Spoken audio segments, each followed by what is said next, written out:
Hello, नमस्कार, अस्सलाम वालेकुम, सत श्री अकाल। क्या हाल चाल है दोस्तों। मैं इखलास खान राजस्थान इतिहास के बारे में अपन चर्चा कर रहे हैं। और राजस्थान इतिहास में दोस्तों अपन बात कर रहे थे मेवाड़ के गोहिल और सिसोदिया राजवंश के बारे में। गोहिल वंश अपन ने रावल रतन सिंह तक बात की थी। उसके बाद अपन बात कर रहे हैं सिसोदिया राजवंश के बारे में।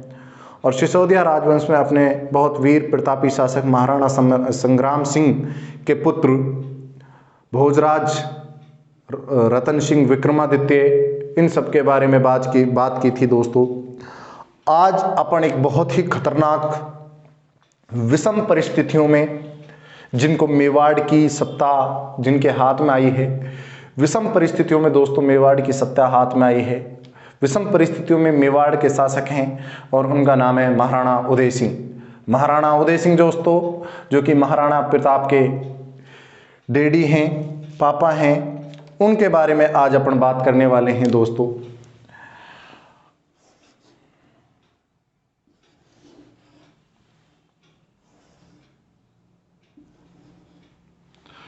आज मैं बात कर रहा हूं दोस्तों चित्तौड़गढ़ दुर्ग के बारे में, ठीक है। यानी कि यहाँ का जो शासक है दोस्तों, यहाँ का शासक कौन है मेरे भाइयों? उदय सिंह। उदय सिंह तक अपन ने बात की थी।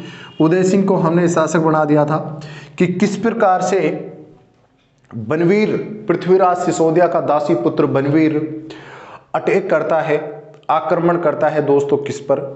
विक्रमादित्य इनके भाई की क्या कर देता है? हत्या कर देता है और उदय सिंह को मारना चाहता है। लेकिन दोस्तों पन्नाधाय जो कि अपने पुत्र चंदन की बलि देती है और दोस्तों किसकी जान बचाती है? उदय सिंह की जान बचाती है। और वही उदय सिंह को दोस्तों सुरक्षित कुंभलगढ़ दुर्ग में भेजती है। और अब जो शासक है दोस्तों वो कौन है? यानी कि मेवाड़ के सिसोदिया सरदारों ने उदय सिंह को पहचान लिया और कुंभलगढ़ में ही दोस्तों इसका क्या कर दिया जाता है? राज तिलक कर दिया जाता है। मैंने बात की थी दोस्तों सांगा के बारे में, और इन्हीं सांगा के पुत्र आते हैं दोस्तों कौन? उदय सिंह। और इन्हीं उदय सिंह के पुत्र आते हैं दोस्तों महाराणा प्रताप। देखो दोस्तों इतिहासकार क्या कहते हैं, मैंने शायद पिछली क्लास में आपको बताया होगा कि इतिहासकार कहते हैं कि राणा सांगा और महाराणा प्रताप के बीच में अगर उदय सिंह नहीं होता, टोड कहता है, कर्नल जेम्स टोड, राजस्थान के इतिहास के पिता जिसे अपन घोड़ी वाले बाबा के नाम से जानते हैं, वो क्या कह रहा है कि राणा सांगा और महाराणा प्रताप के बीच में अगर उदय सिंह नहीं होता तो मेवाड़ का इतिहास जो है वो स्वर्ण अक्षरों में लिखा जाता। मेरे दोस्तों ऐसा इतिहासकार कहते हैं, लेकिन यहां पर कुछ परिस्थितियां अलग थी, कुछ कंडीशंस अलग थी। मेवाड़ जो है दोस्तों आर्थिक स्थिति से भी बिल्कुल कमजोर था, सैनिक भी नहीं थे दोस्तों। चित्तौड़गढ़ दुर्ग भी यानी कि अब कुछ समय के बाद अकबर के अधीन हो जाएगा। मेरा कहने का मतलब यह है कि उस समय संकटकालीन स्थिति थी मेवाड़ में। मेवाड़ उस कंडीशन में नहीं था जिस कंडीशन में हम यूं कहें कि महाराणा संग्राम सिंह के पास था, उस कंडीशन में मेवाड़ उदय सिंह को नहीं मिला था दोस्तों। लेकिन इतिहासकार फिर भी ये बात कहते हैं। और बीच बीच में जब उदय सिंह को मिलता है दोस्तों मेवाड़, तो इससे पहले कुछ शासक जैसे विक्रमादित्य, रतन सिंह, ये कुछ नालायक शासक हम कह सकते हैं कि ये नकारा शासक निकले, एक वीर प्रतापी शासक नहीं निकले, जिसके कारण मेवाड़ की थोड़ी सी स्थिति दोस्तों गंभीर थी। उन परिस्थितियों में दोस्तों मेवाड़ हाथों में आता है उदय सिंह के। और इसी समय एक मुगल बादशाह दोस्तों जलालुद्दीन मोहम्मद अकबर बादशाही गाजी, यानी कि मुगल बादशाह कौन बन गया है दोस्तों? अकबर। अकबर जो है दोस्तों लगभग पूरे भारत को दोस्तों अकबर ने जीत लिया था। लाहौर से लेकर बंगाल, उड़ीसा तक अकबर का क्षेत्र था दोस्तों, जब अकबर मुगल बादशाह बना था। अकबर की अगर मैं पृष्ठभूमि की तैयार करता हूं दोस्तों, अकबर की जिंदगी का एकमात्र जो कलंक था वो चित्तौड़ पर आक्रमण था। हालांकि अकबर क्या चाहता था, अकबर पूरे भारत को अपने कंट्रोल में चाहता था, सिर्फ वो उनकी क्या करें, अधीनता स्वीकार करें। अधीनता या संधि वार्ता के माध्यम से पूरे भारत को अपने अंडर में चाहता था अकबर। लेकिन यहां पर यह बात अधीनता या संधि, अधीनता स्वीकार करने की जो बात है, मेवाड़ रियासत के खिलाफ है दोस्तों। अभी तक मेवाड़ रियासत में ऐसा हुआ नहीं और आगे काफी समय पश्चात एक बार होगा, किन्हीं परिस्थितियों में, वो भी मैं बताऊंगा। तो क्या हुआ था, जब उदय सिंह शासक बनता है तो इस समय सबसे जो मजबूत रियासत थी वो थी दोस्तों मारवाड़। राजस्थान की सबसे मजबूत रियासत थी मारवाड़। और इस समय यानी कि महाराणा अकबर के बनने से पहले, अकबर जब मुगल बादशाह था उसके बनने से पहले दोस्तों, मुगलों की जो गद्दी थी वो सूरियों के हाथ में लग गई थी, यानी कि शेर शाह सूरी हिंदुस्तान का बादशाह था। शेर शाह सूरी और मारवाड़ के मालदेव को मध्य दोस्तों 5 जनवरी 1544 ईस्वी को ग्रीष्मेल का युद्ध हुआ था। अब मारवाड़ उस समय मेवाड़ से अच्छी स्थिति में है, उसके पास सैनिक भी ज्यादा है, उसकी इकोनॉमिक कंडीशन भी अच्छी है। किसके बजाय, मेवाड़ के बजाय। और मेवाड़ का महाराणा इस समय कौन है, उदय सिंह। दोस्तों ग्रीष्मेल का जब युद्ध होता है तो शेर शाह सूरी ग्रीष्मेल युद्ध जीतने के बाद में दोस्तों सीधा इधर चलता है, बोले मारवाड़ आए तो मेवाड़ का भी काम करके चलते हैं। अब उदय सिंह को पता था, मेवाड़ के शासक सरदारों को पता था कि वर्तमान समय में हमसे जो मजबूत रियासत है वो कौन सी है, मारवाड़। और मारवाड़ रियासत ही अगर शेर शाह सूरी की टक्कर नहीं झेल पाई, शेर शाह सूरी से पराजित हो गई, तो इन परिस्थितियों में हम शेर शाह सूरी से युद्ध नहीं करेंगे। तो इस समय बताते हैं कि जब 10, 12, 15 किलोमीटर दूर शेर शाह सूरी चित्तौड़ की ओर लौट रहा था, मारवाड़ से चित्तौड़ की ओर लौट रहा था, तो उदय सिंह ने क्या काम करा, दुर्ग की चाबियां भिजवा दी कि बोलो भाई साहब जो तुझे चाहिए वो आप ले सकते हो। तो वहां से शेर शाह सूरी ने जो उसको चाहिए था उसने लिया और वापिस ही चला जाता है, बिगर युद्ध के। कोई युद्ध नहीं होता है, शांतिपूर्वक शेर शाह सूरी दोस्तों चला जाता है। कालांतर में शेर शाह सूरी की मृत्यु हो जाती है और वापिस से हिंदुस्तान पर जो मुगल सत्ता गई हुई थी वो मुगल सत्ता वापिस से स्थापित हो जाती है। और अब मुगल बादशाह जो है दोस्तों वो कौन है, अकबर है। मैं बात कर रहा हूं दोस्तों महाराणा उदय सिंह के बारे में। इन्हीं प्रताप का एक पुत्र आता है दोस्तों, प्रताप के पुत्र का नाम आता है अमर सिंह। अमर सिंह का जन्म हुआ था दोस्तों 1559 ईस्वी में। तो उदय सिंह सोचने लगा कि आज पोते ने जन्म लिया है, क्योंकि दोस्तों 1540 में महाराणा प्रताप का जन्म होता है। 1559 में महाराणा प्रताप के पुत्र अमर सिंह का जन्म 1559 में महाराणा प्रताप के पुत्र अमर सिंह का जन्म होता है। उदय सिंह बहुत खुश होता है। अब उदय सिंह जो है दोस्तों वो एकलिंगनाथ जी के दर्शन के लिए गए थे। एकलिंगनाथ जी के दर्शन के लिए गए थे और वहीं पर ये सोच विचार आ जाता है कि चित्तौड़ के अलावा मैं कोई ऐसा शहर बसाऊं या ऐसी जगह देखूं कि जहां पर अगर कोई आक्रमण करे तो वो सुरक्षित हो। तब दोस्तों 1559 ईस्वी में महाराणा उदय सिंह एक शहर बसाता है और जिसका नाम रहता है दोस्तों उदयपुर शहर। 1559 में उदयपुर शहर जो कि वर्तमान में राजस्थान का जिला है दोस्तों, उस उदयपुर की स्थापना करता है दोस्तों कौन, उदय सिंह। यानी कि वहां पर कुछ महलें वगैरह बनवाता है। और सर ये सुरक्षा की दृष्टि से कैसे महत्वपूर्ण था? क्योंकि दोस्तों उदयपुर जो है वो तस्तरी नुमा बेसिन पर बसा हुआ है, यानी कि चारों तरफ हम कह सकते हैं कि चारों तरफ उदयपुर के क्या है दोस्तों, पहाड़ियां हैं। तो 1559 ईस्वी में दोस्तों उदयपुर बसाया किसने? उदय सिंह ने। मैं बात कर रहा हूं मुगल बादशाह अकबर की। इस मुगल बादशाह अकबर ने दोस्तों 1562 में मेड़ता के जयमल राठौड़ को पराजित किया और यह शरण लेने के लिए कहां आया हुआ है? उदय सिंह के पास। मालवा का शासक है जिसका नाम आता है बाज बहादुर। यह भाई साहब भी कहां आया हुआ है? उदय सिंह के पास। तो सीधी सी बात है, दुश्मनी तो है ही है,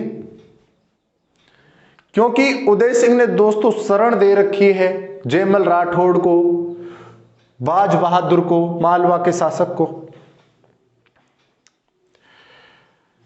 किसी बात को लेकर क्या हुआ था, आपने महाराणा प्रताप, जब महाराणा प्रताप शासक बनते हैं तो अकबर के द्वारा 4 दूत या 4 शिष्टमंडल भेजे गए थे महाराणा प्रताप को समझाने के लिए, अधीनता स्वीकार कराने के लिए।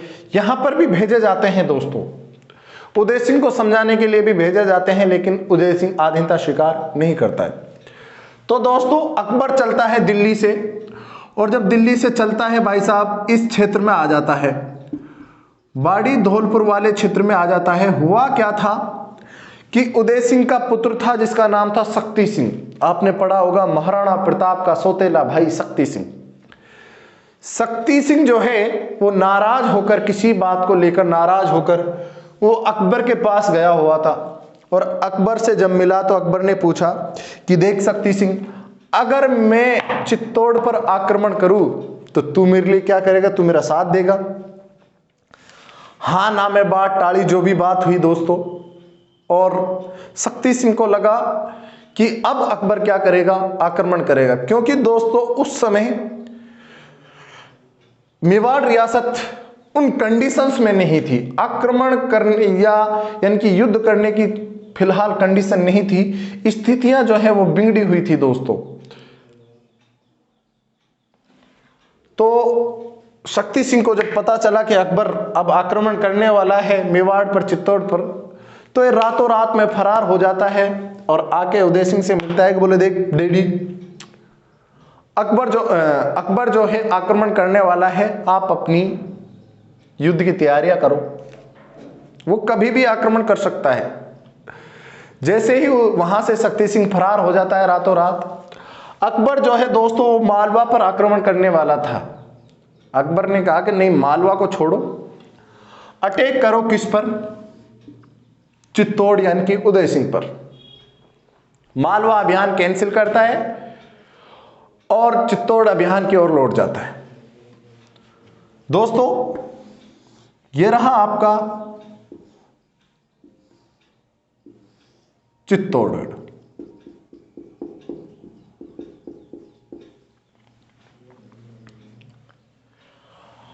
अकबर आता है और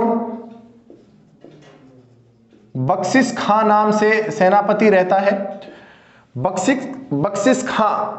खां नाम से सेनापति रहता है और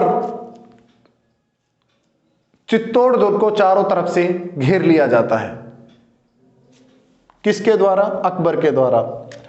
चित्तौड़ जो दुर्ग है लगभग 620 मीटर ऊंचा है दोस्तों। कौन से पठार पर है? मेसा पठार पर। मेसा पठार पर है चित्तौड़गढ़ दुर्ग। अब अकबर जो है वो बड़ी आसानी से युद्ध को नहीं जीत पाएगा दोस्तों, बड़ी आसानी से आक्रमण नहीं कर पाएगा। चारों तरफ दोस्तों जो है अकबर युद्ध के क्या कर देता है? घेराबंदी कर देता है साहब। और अब अकबर अपनी कोशिशें जारी कर रहा है। दोस्तों मेवाड़ के सरदार थे अकबर के पास 30, 40, 50 हजार की सेना, और इधर मैं चित्तौड़ में बात करता हूं तो मात्र 8,000 की सेना। इतनी बड़ी विशालकाय सेना के सामने 8,000 की सेना जो है दोस्तों वो कम है, लेकिन फिर भी हम किसी भी कंडीशन में हार नहीं मानने वाले। तो वहां पर महाराणा उदय सिंह को समझाया जाता है, क्योंकि मेवाड़ के सिसोदिया सरदार सभी को पता था कि अकबर आक्रमण करेगा और हम सब के सब मारे जाएंगे। लेकिन कुछ ऐसा करते हैं, अब तो अकबर जीत लेगा, कुछ ऐसा करते हैं कि इस चित्तौड़ की रक्षा के लिए कोई और भी रहे। इसलिए महाराणा उदय सिंह को दोस्तों सिसोदिया सरदारों के द्वारा समझाया जाता है कि उदय सिंह साहब, यह समय ऐसा है कि आपको चित्तौड़ छोड़ देना ही बेहतर है, क्योंकि दुश्मन जो है वो बड़ी तैयारी के साथ आया हुआ है। अगर आप चित्तौड़ छोड़ दोगे तो इसमें ही बेहतर है। उदय सिंह बोलता है, ना ना, मैं ऐसा नहीं करूंगा। मैं ऐसा क्यों करूं? मैं तुमको छोड़ के नहीं जा सकता। अरे तुम्हारी वजह से ही तो मैं शासक हूं, तुमको छोड़ के मैं कैसे जा सकता हूं। यहीं पर दोस्तों आपने नाम सुने होंगे, जयमल राठौड़, कल्ला राठौड़, फत्ता सिसोदिया, ईसरदास चौहान, सबके सब बोले महाराणा टेंशन ना लियो, मैं हैं, अभी हम हैं, तुम टेंशन ना लो और तुम कृपा करके चित्तौड़ दुर्ग छोड़ दो। 8,000 में से अगर हम एक भी जिंदा है तो अकबर क्या बाबर आ जाए तो भी चित्तौड़ पर अधिकार नहीं कर सकता। बस तुम चित्तौड़ दुर्ग छोड़ दो। हमें यह तो रहेगा कि चित्तौड़ दुर्ग को बचाने के लिए कोई है, अभी चित्तौड़ दुर्ग का कोई वारिस है। अब इन परिस्थितियों में दोस्तों यहां से निकाल दिया जाता है चित्तौड़ से उदय सिंह को। चित्तौड़ उदय सिंह से निकलकर दोस्तों पहुंच जाता है गोगुंदा की पहाड़ियों में। अकबर को पता चलता है कि उदय सिंह जो है वो चित्तौड़ दुर्ग छोड़ चुका है। बताते हैं कि सह परिवार उदय सिंह जो है चित्तौड़ दुर्ग दोस्तों छोड़ देता है। तब अकबर ने एक सैन्य टुकड़ी हुसैन कुली खां के नेतृत्व में उदय सिंह को ढूंढने के लिए भेजी कि जहां भी उदय सिंह मिले उसको पकड़ के बंदी बना के मेरे पास लाया जाए। बताते हैं कि उदय सिंह और कुली खां की मुलाकात हो जाती है जंगल की गोगुंदा की पहाड़ियों में। तो उदय सिंह ने हुसैन कुली खां की उंगलियों को रख लिया था अपने पास, बोले पहचान दे के जा। मतलब असफल रहा था, उस कामयाब नहीं हो पाया था। हुसैन कुली खां जो है दोस्तों वो खाली हाथ आ जाता है। अब यहां पर दोस्तों अकबर का अभी जो जनता के सामने स्वरूप है वो कुछ नहीं पता है, क्योंकि इनका दादा जो था बहुत खतरनाक आदमी था, बाबर खान। पानीपत के युद्ध में पापियों की बारात कहा गया है, गाजी की उपाधि धारण की है।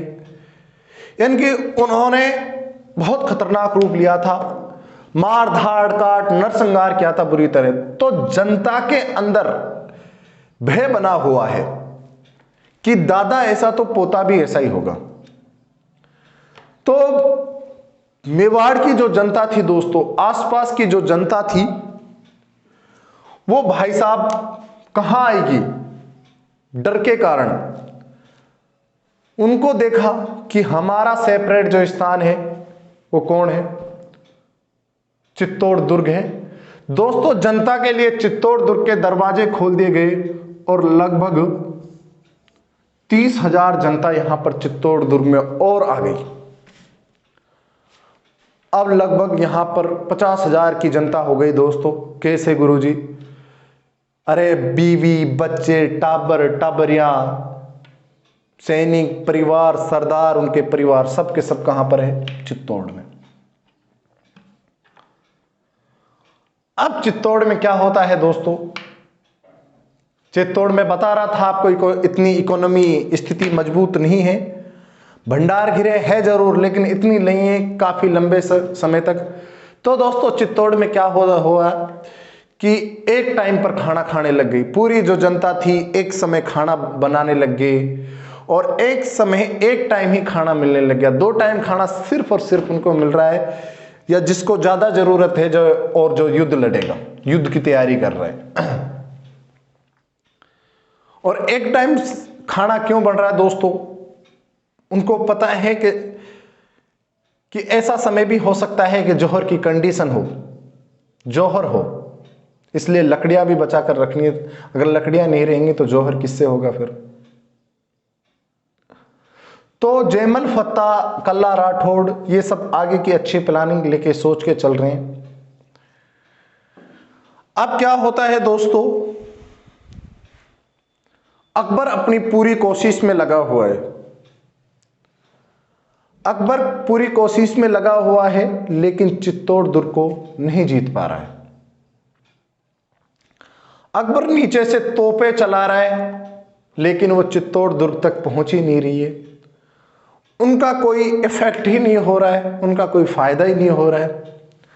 तब अकबर दिमाग लगाता है कि यार ऐसा करते हैं, चित्तौड़ दुर्ग के पास में एक ऐसा ही टीला बना देते हैं, उस पे बैठेंगे फिर लड़ाई करेंगे। और अकबर ने यहीं पर एक मिट्टी का टीला बनाया। किसका टीला? मिट्टी का। सैनिका बोले कैसे बनेगा? अकबर ने खुद एक मिट्टी की परात भरी और शुरुआत करी। भाई मोटिवेटेड तो जरूरी है। अपने नरेंद्र मोदी साहब भी तो कई बार देखे होंगे स्वच्छ भारत अभियान में झाड़ू लगाते फिरते हैं, तो ऐसे ही मोटिवेटेड कर रहा है कौन? अकबर। और अकबर जो है दोस्तों स्टार्ट करता है और क्या बोलता है कि पैसे दूंगा मैं, तुम तो सिर्फ एक तगारी के बदले एक सोने का सिक्का लो। एक तगारी डाल, बहुत सारी जनता ने वहां काम किया, सैनिकों ने काम किया और दोस्तों एक मिट्टी का ऊंचा टीला बना और इसे कहा गया दोस्तों मोहर मगरी, मोहर गढ़ी या मोहर मगरी। भाई साहब हो, यहीं पर निर्माण हो जाता है इस मोहर गढ़ी का। और अब यहां से दोस्तों तोपें चलाई जा रही हैं, अकबर के द्वारा दोस्तों तोपें चलाई जा रही हैं।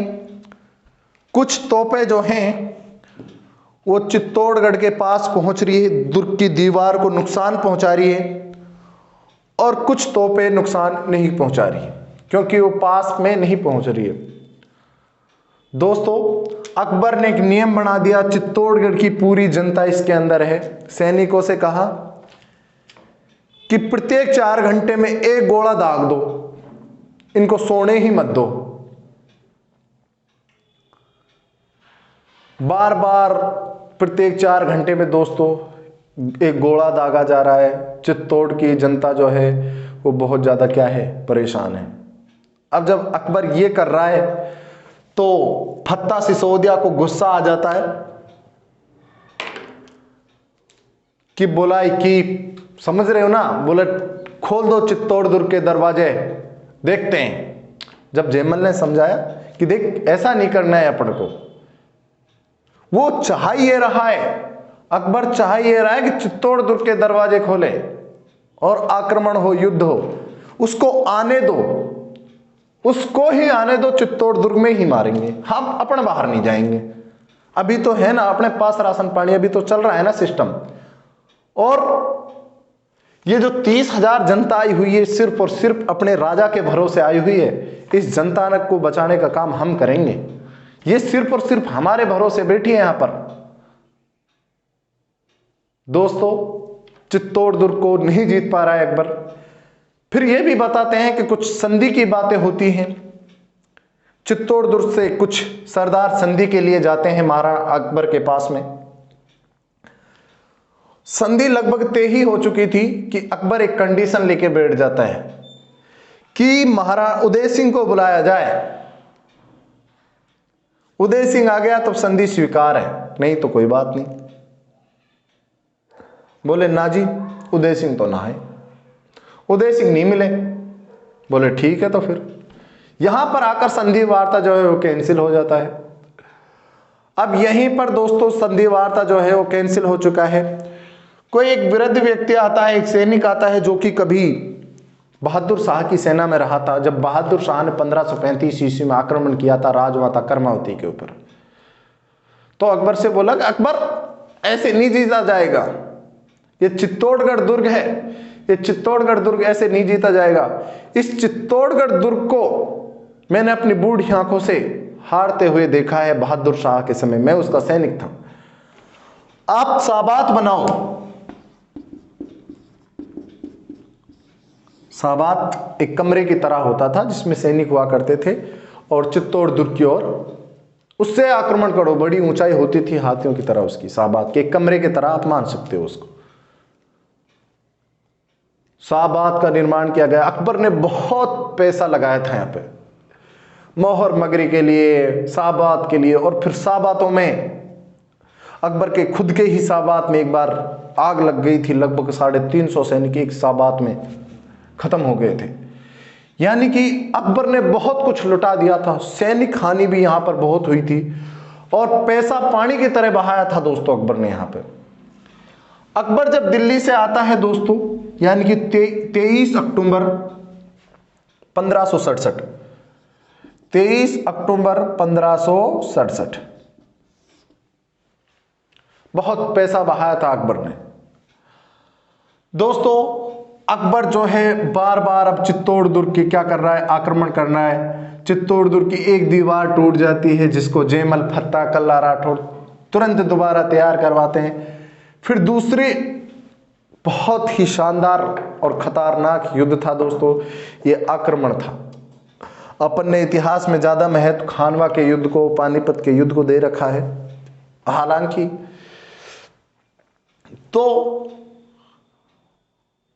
आखिर समय आया दोस्तों युद्ध करने के लिए। चित्तौड़ दुर्ग के दरवाजे खोलने पड़े। जयमल फत्ता, कल्ला राठौड़, इसरदास चौहान जब इस संधि के लिए गए थे ना, तब किसी सरदार ने एक बात बोली थी अकबर से कि देख अकबर, संधि कर या मत कर कोई दिक्कत नहीं है, लेकिन हम 8000 में से अगर कोई एक भी जिंदा है तब तक तू चित्तौड़ पर अधिकार नहीं कर सकता। दोस्तों, अकबर जो है चित्तौड़ पर अधिकार करता है।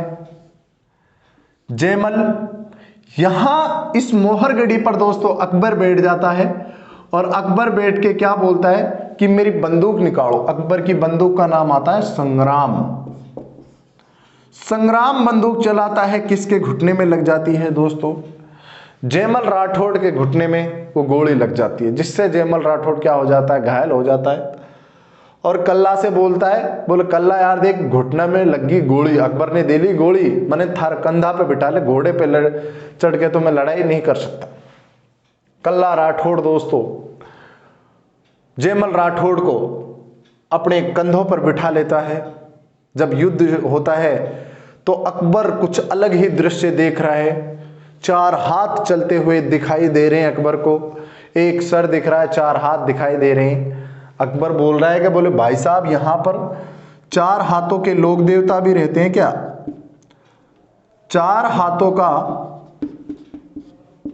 लोक देवता, 4 हाथों को लोक देवता किसे बोला जाता है? कल्ला राठौड़ को। किसको बोला जाता है दोस्तों? कल्ला राठौड़ को। फत्ता की पत्नी आती है दोस्तों फूल कंवर। फत्ता की पत्नी फूल कंवर के द्वारा दोस्तों यहां पर क्या किया जाता है, जौहर किया जाता है। इन जयमल, कल्ला राठौड़, इन सब के नेतृत्व में क्या किया जाता है दोस्तों, केसरिया किया जाता है। और ये जो घटना घटित हुई है दोस्तों, ये कब घटित हुई है, ये घटना हुई है दोस्तों 25 फरवरी 1568। 25 फरवरी 1568 ईस्वी को दोस्तों चित्तौड़गढ़ का तीसरा शाखा कंप्लीट होता है, जिसमें फत्ता की पत्नी फूल कंवर के नेतृत्व में दोस्तों जौहर किया जाता है। और जयमल राठौड़, कल्ला राठौड़, फत्ता सिसोदिया, इसरदास चौहान, इन सब के नेतृत्व में केसरिया किया जाता है दोस्तों। चित्तौड़ दुर्ग के दरवाजे अलग अलग 7 दरवाजे जो हैं दोस्तों, वो अकबर के द्वारा दोस्तों तोड़ दिए जाते हैं। अलग अलग गेट पर अलग अलग दोस्तों सरदार नियुक्त थे। 25 फरवरी 1568 ईस्वी को दोस्तों चित्तौड़ का तीसरा शाखा क्या होता है, कंप्लीट होता है। और अकबर ने दोस्तों, अकबर बहुत ज्यादा गुस्सा हो गया था यहां पर, क्योंकि अकबर की जान माल हानि सब कुछ हुआ था दोस्तों। बहुत सारे सैनिक जो है, बहुत सैनिक मारे गए थे अकबर के, बहुत सारे सैनिक मारे गए थे। 2-2.5 महीना हो गई थी, सेना परेशान हो गई थी, अकबर परेशान हो गया था। तो अकबर जो है बहुत ज्यादा क्रोधित हो गया था और अकबर ने दोस्तों यहां पर कत्ले आम का आदेश दे दिया था। यह दोस्तों अकबर के जीवन का एकमात्र कलंक था, जिस कलंक को धोने के लिए उसने कोशिश भी की थी, लेकिन उस कलंक को दोस्तों अकबर नहीं धो पाया। उसने दोस्तों जयमल, फत्ता, इन सब की मूर्तियां बनाई थी, जो कि वर्तमान जूनागढ़ बीकानेर दुर्ग है उसके सामने लगी हुई है। अकबर के जीवन का एकमात्र कलंक था दोस्तों ये। इस घटना का दोस्तों चित्तौड़ पर अधिकार हो जाता है अकबर का, और चित्तौड़ का सेनापति यानी कि सौंप देता है किसको दोस्तों, आसफ खां को। आसफ खां नाम के व्यक्ति को दोस्तों चित्तौड़ सौंप देता है कौन, अकबर। यानी कि जो गढ़ है चित्तौड़ का, मेवाड़ की तीसरी राजधानी अब किसके अधीन हो चुकी है, वो अधीन हो चुकी है दोस्तों मुगल बादशाह अकबर के। इस घटना का दोस्तों पता चलता है किसको, यानी कि उदय सिंह को।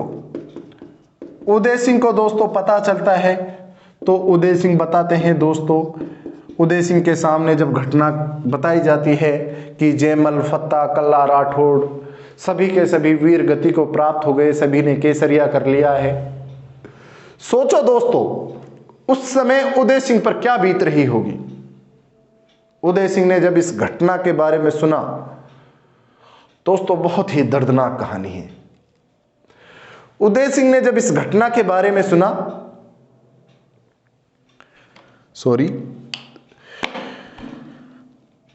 तो उदय सिंह बहुत ज्यादा भावुक होकर बेहोश हो जाते हैं दोस्तों, कि जयमल, फत्ता, कल्ला राठौड़ सोचने लग जाता है कि क्या सरदार है जिनको मैं छोड़ के आया हूं और उन्होंने आज मेरे लिए जान दे दी। फत्ता की पत्नी फूल कंवर के नेतृत्व में दोस्तों यहां पर जौहर होता है, जौहर कंप्लीट होता है। इतिहास की बहुत भयंकर ये घटनाएं थी दोस्तों, जिसमें अकबर ने कत्लेआम का आदेश दे दिया था दोस्तों। 30,000 की जो जनता चित्तौड़गढ़ दुर्ग में थी, उसमें से उन लोगों को भी दोस्त अकबर के द्वारा क्या कर दिया गया था, कत्ल कर दिया गया था। अब हमारे सामने एक बात आती है कि सर महाराणा प्रताप जो हैं, भाई महाराणा प्रताप का जो जन्म है दोस्तों 1540 में हुआ। 68 में दोस्तों अकबर आक्रमण कर रहा है, 68 में इस युद्ध को जीत रहा है। 68 में तो महाराणा प्रताप कितने वर्ष के हो गए, 28 वर्ष के, युवक है, जवान है, कोई दिक्कत नहीं है। तो इस समय कुंवर प्रताप, अभी महाराणा नहीं बने हैं, कुंवर प्रताप में शब्द काम में लूंगा।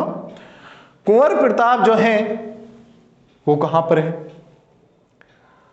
दोस्तों, ये बताते हैं पहली चीज तो कि से परिवार जो है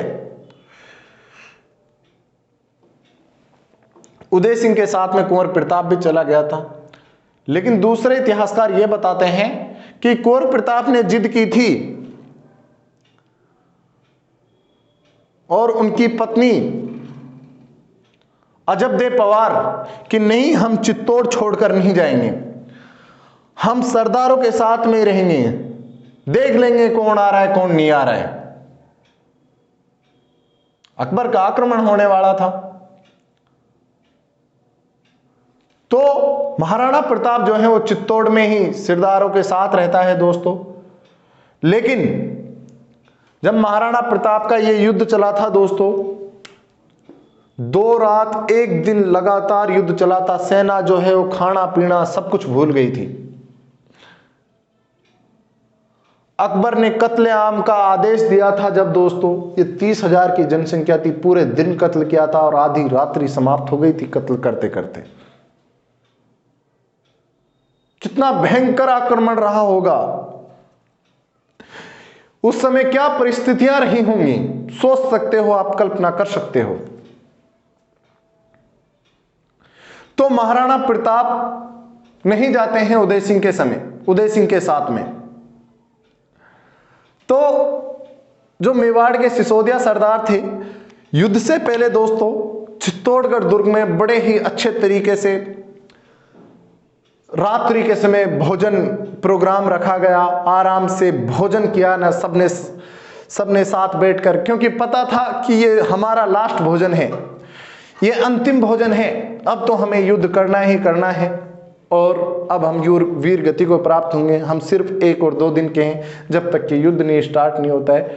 तब बताते हैं कि जब महाराणा प्रताप उन सिसोदिया सरदारों के साथ में कल्ला राठौड़, फत्ता सिसोदिया, जयमल, इसरदास, इन सब के साथ मिलकर खाना खा रहे थे, तो महाराणा प्रताप के खाने में दोस्तों बेहोशी की कुछ मिला दिया जाता है और अजबदेव पवार और महाराणा प्रताप दोस्तों बेहोश हो जाते हैं और फिर उनको चित्तौड़गढ़ दुर्ग से बाहर निकालते, क्योंकि उनको लग रहा था कि महाराणा उदय सिंह के बाद में अगर कोई चित्तौड़ को पुनः जीत सकता है तो वो कौन है दोस्तों, वो महाराणा प्रताप है।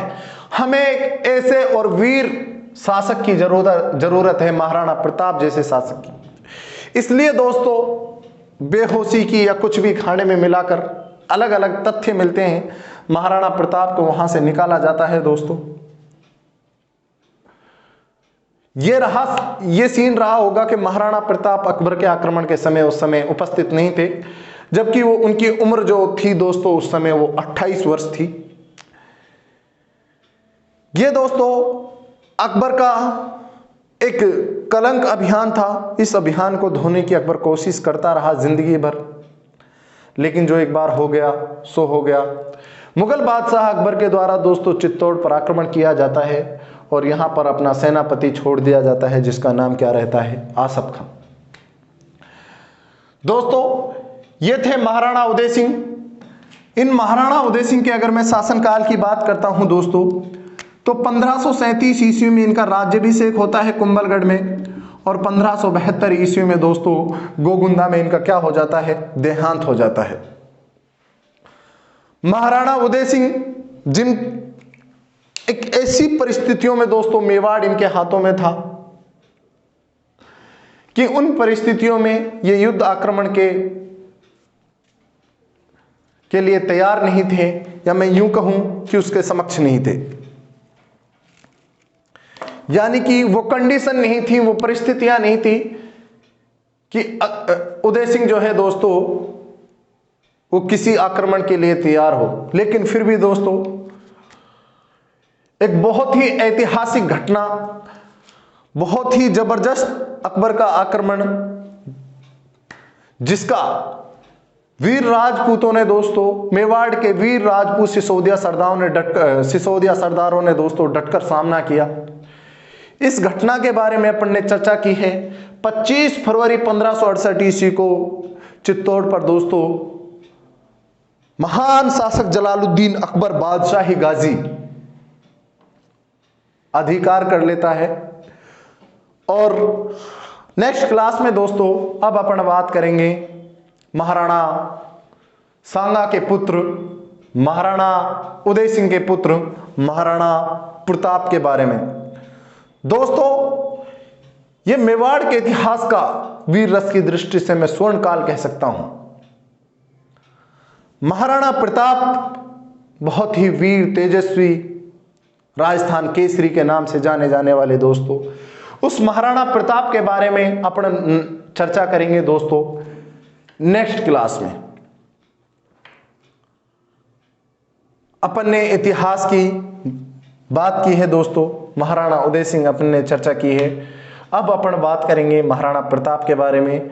तो मेरे भाइयों इतिहास पढ़ते रहो, इतिहास की क्लास लेते रहिएगा। मैं इखलास खान आप सभी के सामने नेक्स्ट क्लास में लेके आऊंगा महाराणा प्रताप के बारे में। महाराणा प्रताप उसी क्लास में अपन चर्चा करने वाले हैं कि महाराणा प्रताप कैसे वीर शासक थे। ठीक है दोस्तों, थैंक यू, मिलते हैं अगली क्लास में। जब तक के लिए धन्यवाद, और आप अच्छे से पढ़ते रहिए, हंसते रहिए, मुस्कुराते रहिए, क्योंकि टेंशन करने से आपकी जो टेंशन है वो दूर नहीं होती। आपको कोई टेंशन है और आप टेंशन में पड़े हुए, टेंशन दूर नहीं होती। दोस्तों मुस्कुराना एक बहुत ही अच्छी आदत है, आप मुस्कुराते रहिए, खुश रहिए, पढ़ते रहिए। थैंक यू, मिलते हैं अगली क्लास में, धन्यवाद।